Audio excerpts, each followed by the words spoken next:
నమస్కారం అండి. ఇప్పుడు ముందుగా సభను ఉద్దేశించి మన నాయకులు సభానాయకులు నారా చంద్రబాబు నాయుడు గారిని మాట్లాడవలసింది.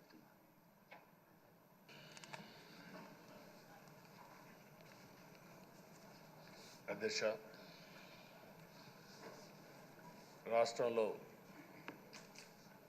రాష్ట్రంలోనే కాదు తెలుగు రాష్ట్రాల్లో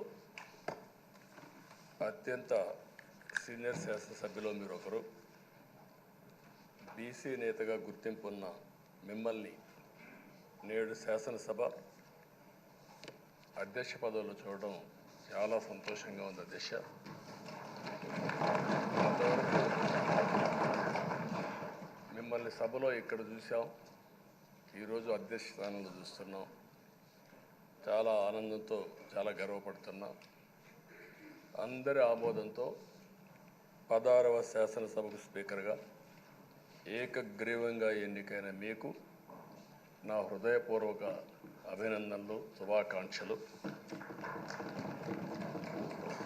ఈరోజు ఇక్కడ చాలామంది కొత్త శాసనసభ్యులు వచ్చారు. ఒకసారి అయ్యన్న పాత్రుడు గారి జీవితాన్ని కూడా ఆలోచించుకోవాల్సిన, మీరందరూ తెలుసుకోవాల్సిన అవసరం ఉంది. మనందరి మాదిరిగానే ఆయన కూడా ఒక హంబుల్ కుటుంబంలో 1957 సెప్టెంబర్ 4వ తారీఖున ఉత్తరాంధ్రలో నర్సీపట్నంలో జన్మించారు. తల్లి చింతకాయల వరహాల దొర చెల్లాయమ్మ గారు.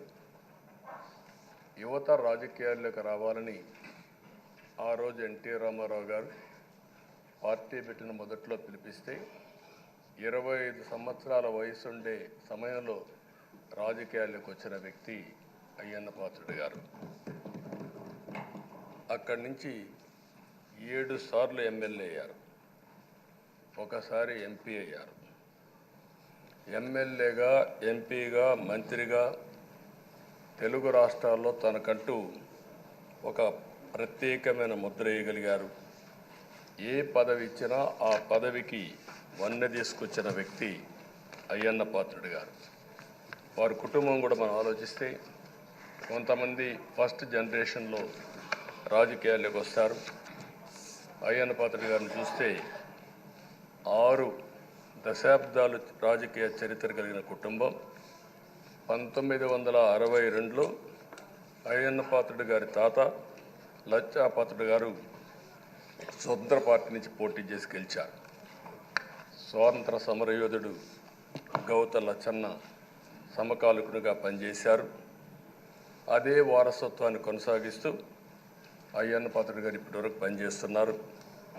83, 85, 94, 99, 2004, 2014, 2024లో ఎమ్మెల్యేగా విజయం సాధించారు. నర్సీపట్నంలో తెలుగుదేశం పార్టీ పెట్టినప్పటి నుంచి వారే పోటీ చేస్తున్నారు. అది వారి యొక్క ప్రత్యేకత. 7 సార్లు ఎమ్మెల్యే గెలవడం, 16 సంవత్సరాలు మంత్రిగా పనిచేయడం, 1996లో అనకాపల్లి ఎంపీగా గెలుపొంది 2 సంవత్సరాలు అక్కడ పనిచేయడం, తెలుగుదేశం పార్టీ పాలిట్ బ్యూరో సభ్యుడిగా 10 ఏళ్ళు పనిచేశారు. టెక్నికల్ ఎడ్యుకేషన్, రోడ్లు, భవనాల శాఖ, అటవీ శాఖ, పంచాయతీరాజ్ శాఖ మంత్రిగా బాధ్యతలు నిర్వహించారు. 3 సార్లు R&B మినిస్టర్గా పనిచేశారు. అదేవిధంగా మనం ఒకసారి చూస్తే ఎప్పుడూ పోరాట యోధుడు, రాజీ పడని నాయకుడు, ఒక విశిష్టమైనటువంటి లక్షణాలుండే వ్యక్తి. తెలుగు రాష్ట్రాల్లో ఏ మారుమూల ఎవరిని అడిగినా అయ్యన్న పాత్రుడు గారిని గురించి చెప్తారు. 66 సంవత్సరాలు, ఇప్పుడు కూడా ఫైర్ బ్రాండే, చనిపోయే వరకు ఫైర్ బ్రాండ్గానే ఎక్కడ దాంట్లో రాజీనే లేదు.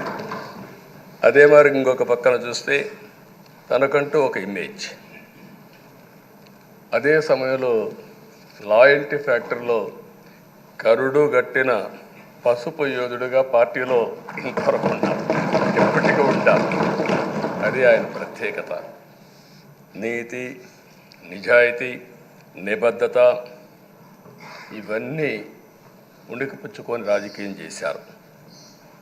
42 సంవత్సరాలు. ఇప్పుడు చాలామంది ఫస్ట్ టైం వచ్చేవాళ్ళు ఉన్నారు, కొంతమంది రెండోసారి వచ్చేవాళ్ళు ఉన్నారు.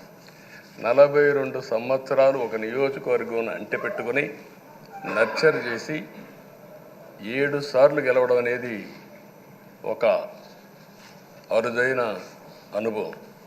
చాలామందికి 2-3 సార్లుగా ఫెట్టెక్కి వస్తుంది. అక్కడి నుంచి మనుషులు మారిపోతూ ఉంటాం. అలాంటి సందర్భంలో ఎప్పుడు కూడా రాజీ పడకుండా పనిచేశారు. 42 సంవత్సరాలుగా పసుపు జెండాను మోస్తూనే ఉన్నారు. పార్టీని కన్న తల్లిగా భావించే నాయకుడు, పోరాట యోధుడు.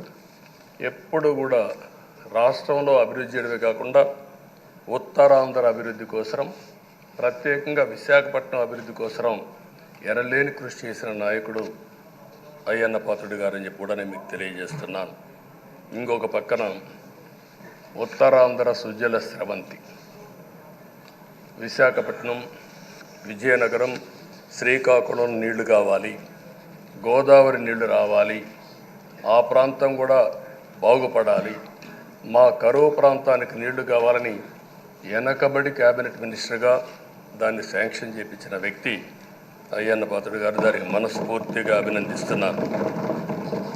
అందరికి కూడా కష్టాలు వస్తూ ఉంటాయి.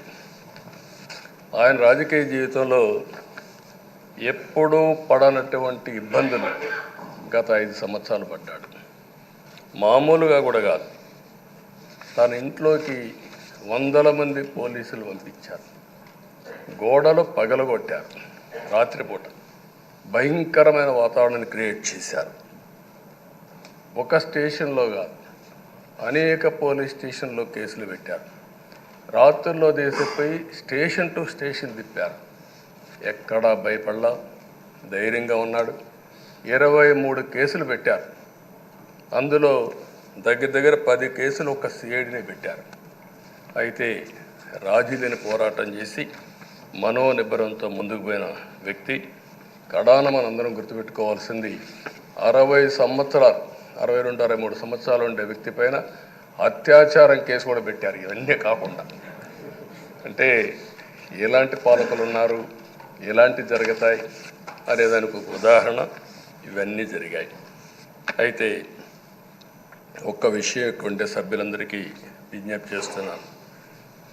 ప్రతి ఒక్క నాయకుల్లో కూడా ఒక స్ఫూర్తిదాయకమైన సంఘటనలు ఉంటాయి. అందుకే ఇన్నిసార్లు గెలుస్తారు. అలాంటి మన అయ్యన్న పాత్రుడు గారిలో ఉండే మంచి పాజిటివ్ పాయింట్స్ అన్నీ కూడా మీరు కూడా ఆలోచించుకోవాల్సిన అవసరం ఉంది. ఒక వ్యక్తి చట్టసభకు రావడం ఒక అరుదైన గౌరవం. ఇది ఒక అవకాశం. కొన్ని లక్షల మందిలో ఆ అవకాశం మనకు వస్తుంది. ఆ అవకాశంతోనే మనం అందరం ఇక్కడికి వచ్చాం. అయితే మనం అందరం గుర్తుపెట్టుకోవాల్సింది, మనల్ని ఎంపిక చేసిన ప్రజలకి ఏం చేయాలి, తాత్కాలికంగా ఏం చేయాలి, ఒక టైం బౌండ్ ప్రోగ్రాంలో ఏం చేయగలుగుతాం, దీర్ఘకాలంలో ఏం చేయగలుగుతామో మనం అందరం ఆలోచించుకొని అలాంటి సమస్యల్ని పరిష్కారం చేయాల్సిన బాధ్యత మనందరి పైన ఉంది. అంతేకాకుండా ఈరోజు ఎక్కుండే ఎమ్మెల్యేలందరినీ కోరుతున్నాం, మనందరి పైన ఒక పవిత్రమైన ఉన్నతమైన బాధ్యతని తెలుసుకొని నడవాల్సిన అవసరం ఉంది.